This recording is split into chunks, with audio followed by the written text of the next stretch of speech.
So, welcome you back in this session. So, here we are going to talk about the some concept recent developments in the banking sector. So, in the last session we talked about the NBFC crisis. So, now I think in the contemporary context that our course mentions Indian economy, some contemporary perspectives.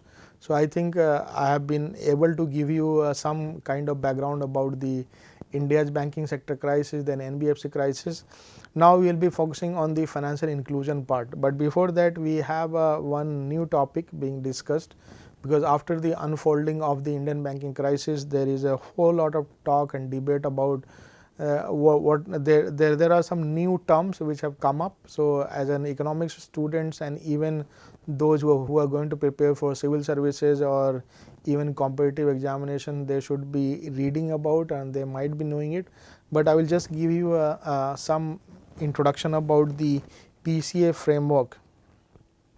So, these are the references for the financial inclusion that I am going to talk about. So, on financial inclusion I did not find that much report mentioned, but I found some of the very good report by Deepak Mohanty, and he has delivered a lecture on financial inclusion. So, I have mentioned it here, it is accessible, you can also access it from the RBI website. Then I have gone through interesting write up. It gives an evaluation of the financial inclusion policies that we have, basically the Jan Dhan Yojana, and how it can help or what are the concerns. So, Deepa and Rohit talks about that.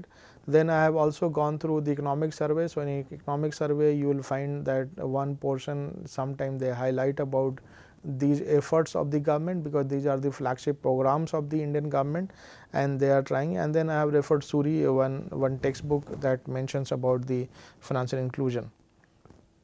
So, key learning our objective is that what is financial inclusion, how we have progressed so far, what we have done, what are the committees, what are the measures undertaken.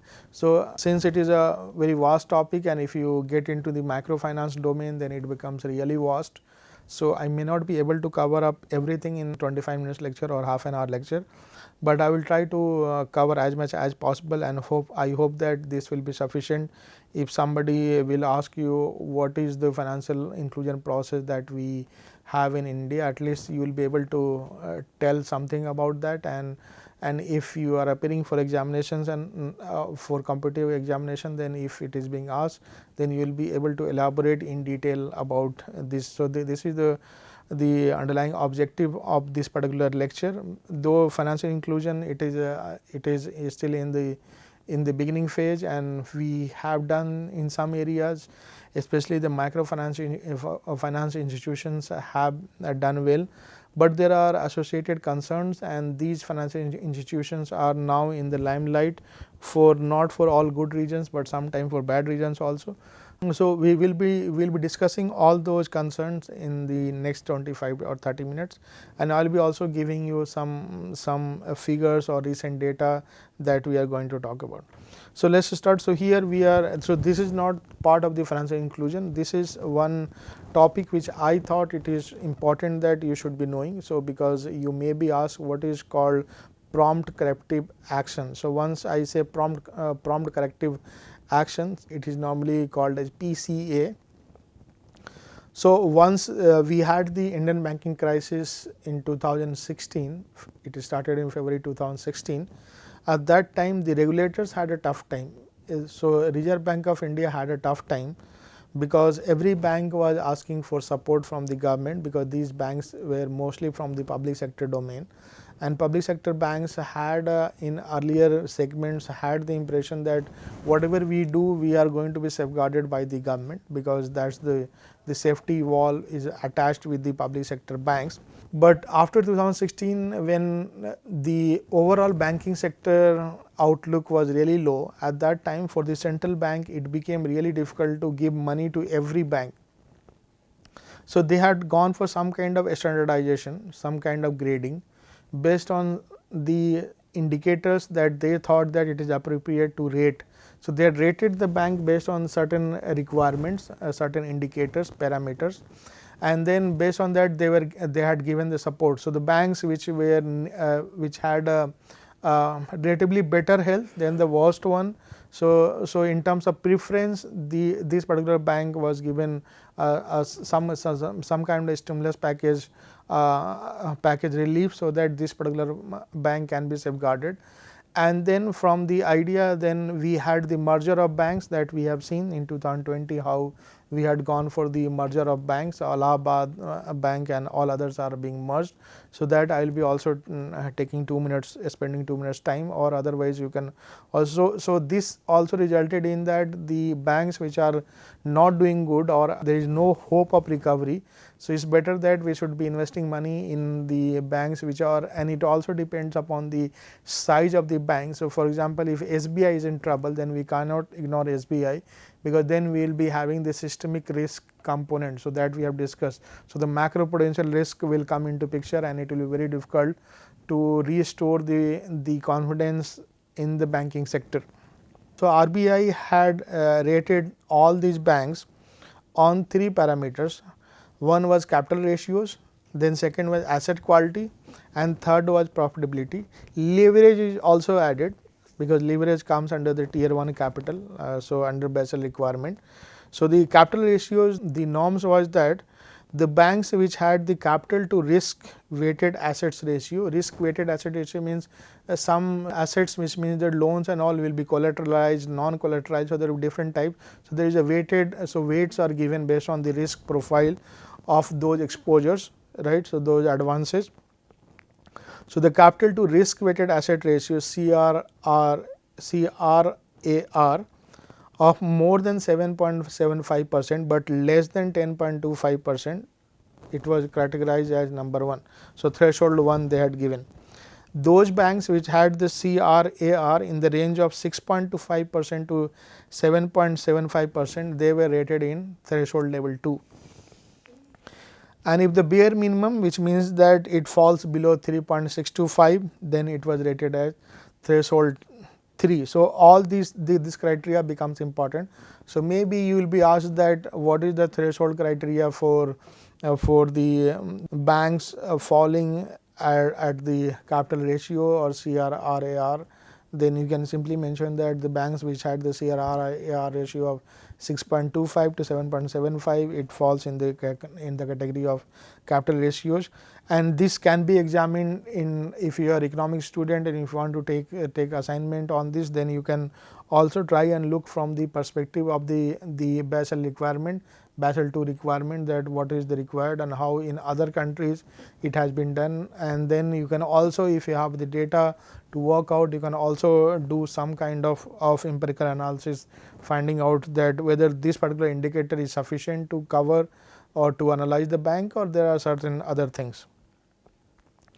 In terms of asset quality, what they had gone for, PCA also has in terms of 3 threshold levels based on the net non-performing assets. So, net NPAs, the ratio to net advances. So, that is called net NNPAs. It was mentioned that the banks which had the coverage of I would say greater than 6%, but less than 9%, risk threshold of greater than 9%, but less than 2%. So, these are the threshold at that time in terms of asset quality the central bank had decided. So, that is why it becomes really important. Then in terms of profitability, which is nothing but the profit after tax upon the total assets. So, it has also the rule that if the bank has the negative ROA for 2 consecutive years, then it falls under risk threshold 1. Risk threshold 2, it is negative for the if it is going to be negative for 3 consecutive years, and risk threshold 3 if it is negative for 4 consecutive years. So, this was a requirement, right. So, here in this base, on this basis, central bank had gone for rescuing the banks. and they had to they had to go through some parameters, so they have adopted this. So PCA norms are now are being discussed. So if you read economic survey, or if you read any document, you will find it mentioned over there. So in case if you now if you see anywhere mentioned now, then at least you will have the idea that this is some kind of in term rating criteria for the banks based on their riskiness. Now let's come back to the financial inclusion. So PCA norms we have discussed. So now C. Rangarajan in the famous committee report. So C. Rangarajan committee report is very famous. It was submitted in 2008 and it was formed in 2006. The definition of the financial inclusion in the context of India by the C. Rangarajan becomes one of the most cited definition. So what Dr. C. Rangarajan writes about the financial inclusion is that financial inclusion may be defined as the process of ensuring access to financial services and timely and adequate credit where needed by the vulnerable groups such as weaker sections and low income groups at an affordable cost. So here you have two criteria: adequate, timely and adequate credit. Then it is for the vulnerable groups, which means that the weaker sections, and then it is also for the low income group, and the cost is also affordable. So it should not be so high or so stringent that these are not affordable. So if you trace the history of financing, so that we have discussed in case of agriculture, that how during agriculture period we had the formal sources. So formal sources are normally banks and the affiliated entities. Informal sources, you have money lenders and all the other institutions which are not covered under these formal sources. So there you will find that in 1950s their share was 69.7, and then it came down heavily as we progress for facilitation of the financial services through formal sources. So the formal sources took over in 1971 and after around 1972, and then since then it has been doing. And after 1991, when we had looked for some kind of liberalization process, then it has gone up, but not that much high. But till 1980 it had done well and it has gone up, because at that time we had undertaken measures in terms of going for nationalization of banks. In two phases we had nationalized the bank, and there were preference given to the banks if they are going to provide services in the rural segment or some other segment. So that was the portion mentioned. So I thought it is important that I should be highlighting this particular chart, and that's why. So I have taken it from the financial inclusion report that I mentioned in the beginning. Availability of banking services. So as per the census 2001 and census 2011, if you compare, then you find that in rural area it is 30.1%, but now it has gone up by 54.4%, whereas in urban area after census 2011, now the number has gone up and now it is 67.8.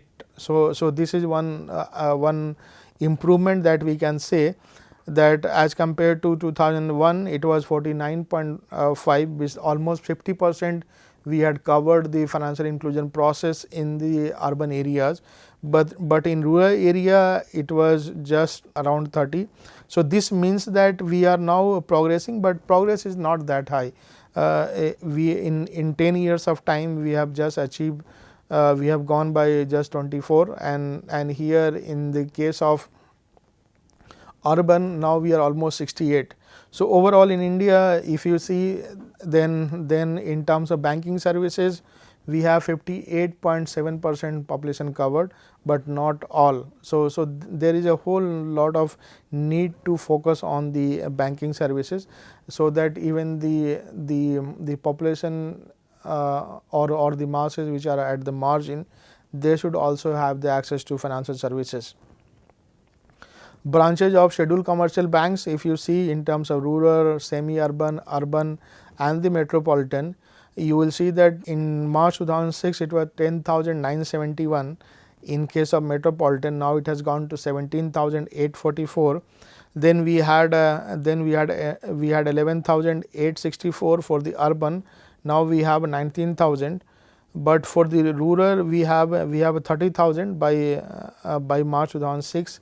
now it has gone only by 37,000. So there is not much improvement, but whereas in this case we see around 10,971 to 17,000, and this rise that we see post 2012, we see a quite faster change compared to what we were experiencing in March 2006, because after March 2006 there was a lot of emphasis on the financial inclusion. The banking sector was given incentive that if they will be opening branches and they will be providing financial services, and banks were directed by the government that they have to now go and spread the banking services in the rural segments. So because of that, since 2006 we are seeing a somewhat upward movement. In semi-urban area has seen the best change, which means that in 2006 March it was 15,274, but now in March 2013 it has reached to 27,219. So that shows that in semi-urban areas there is a whole lot of emphasis on expanding, but in rural area it is more or less constant, and in rural areas mostly it will be also because of the RRBs and all other institutions that are covered under the schedule of the commercial banks, right. Now, in terms of important measures, if you find it out, then the financial inclusion started with the no frills account were first open for the masses, and it was also mentioned that even if there will not be any minimum amount requirement with these accounts, and it will be also given at the zero minimum balance, and at least they will be having the feel of the financial services, they should be attached. Then there was in December 2005 there was issuance of something called General Credit Card (GCC), and under this card there was a credit limit of rupees 25,000 with some withdrawal option, and banks were directed that they should be charging only a nominal amount. So this also became one of the important measures for the financial inclusion. So here you have the general purpose credit card. So in March 2010 it was 1.4, but in terms of number of millions, by March 2013, in the time period of 3 years, it just doubled, and now more than double, it is now 3.6 million. So which means that people are now going for the financial services, but whether it is rural or urban, that we are not very sure here about. Now then, in 2007, on June 18, 2007, RBI launched the financial awareness campaign, because they thought that since people are still reluctant to participate in the banking domain in utilizing the financial services, so RBI had to go for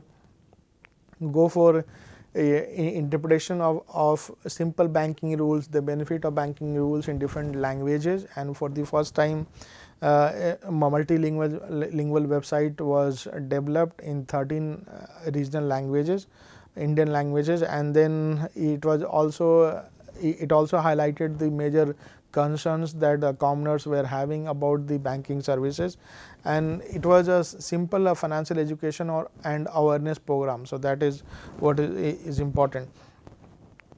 In October 2006, RBI advised the banks to offer passbook facility to all its saving account holders free of cost. So which means that this passbook facility become really important. So in October 2006, RBI advised the banks to offer passbook facility to all its saving accounts holder free of cost.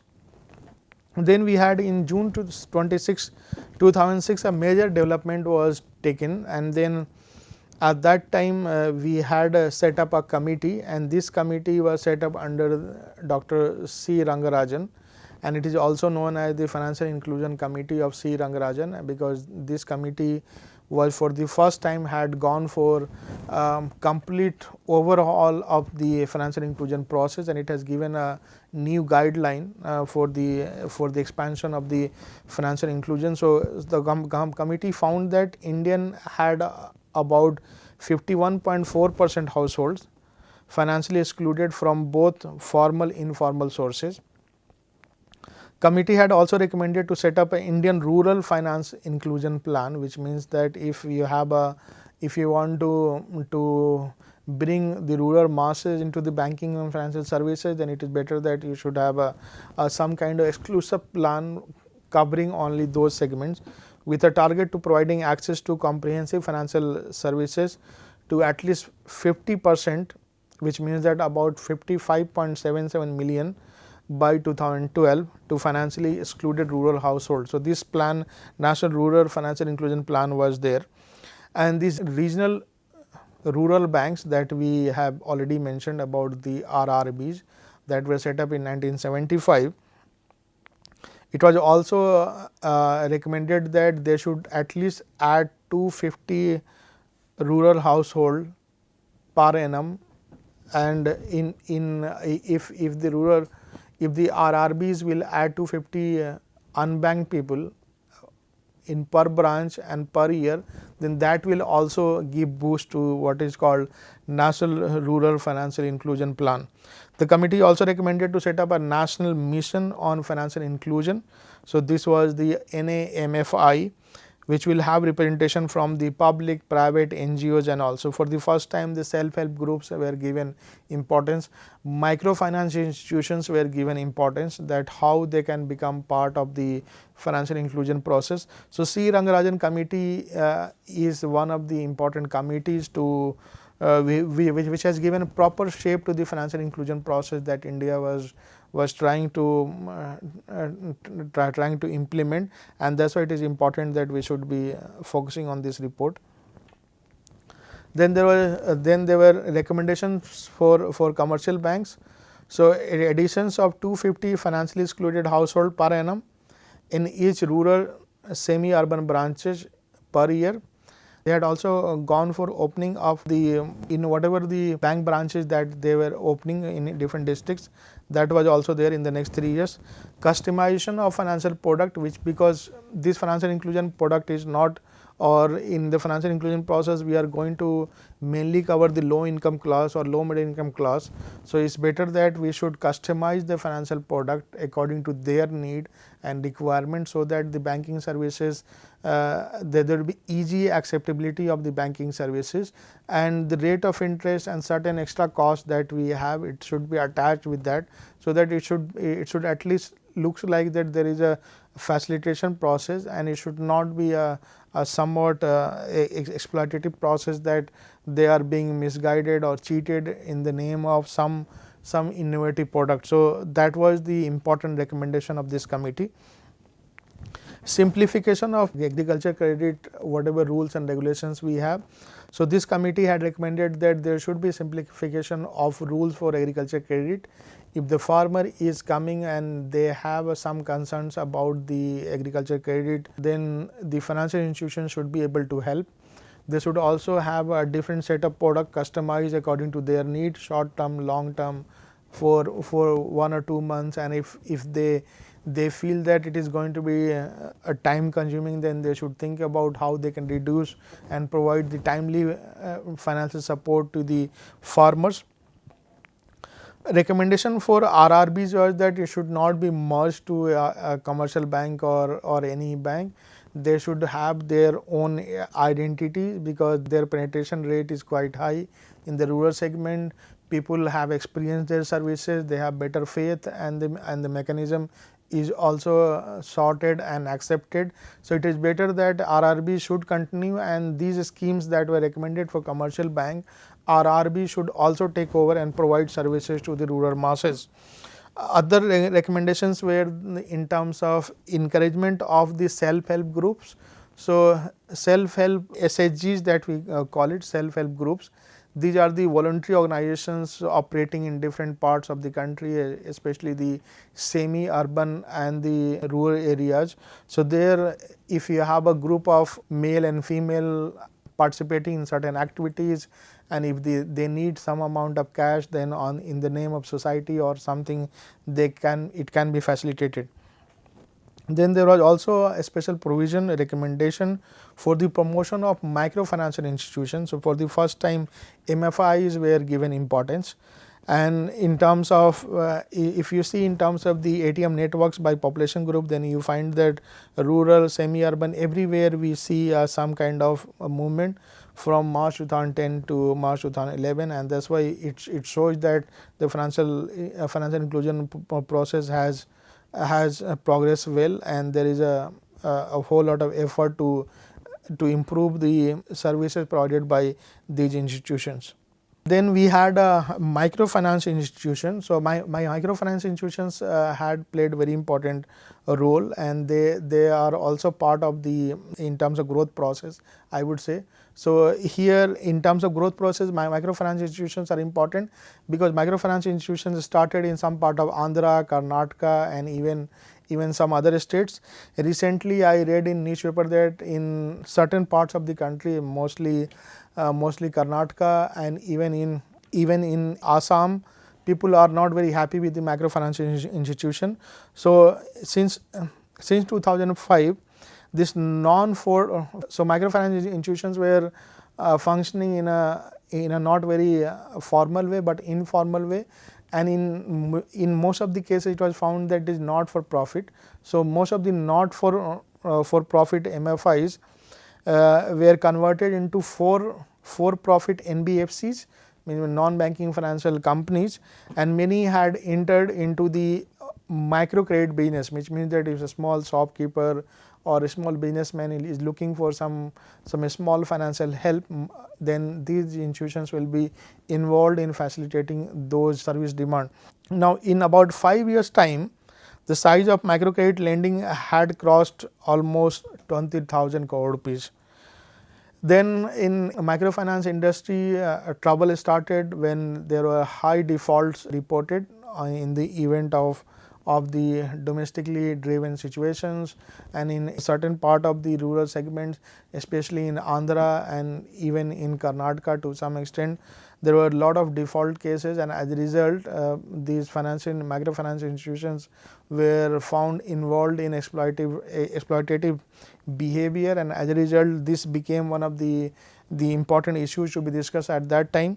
So the government had at that time set up a committee. So RBI had set up a subcommittee under the chairmanship of Y.H. Malegam, and this committee had gone for the specific recommendation. The report was submitted, and in December 2011 so this committee had gone for the overall the new generation changes that were observed, and some kind of recommendations were made for the micro small industries. So in this December 2011, so it was introduced that RBI had introduced one more category called the NBFCs, and these NBFCs were called as NBFCs MFIs, and this is what is called the micro credit sector. So and now if you find as per the website which is having the MFI website, it has covered 10.5 crore active loan account it has, and it has almost 177 MFIs working. So overall the financial inclusion process is having a lot to say. So just to summarize, what we have covered so far is in terms of financial inclusion, that how the Indian government has gone for introduction. C. Rangarajan committee reference is one important reference.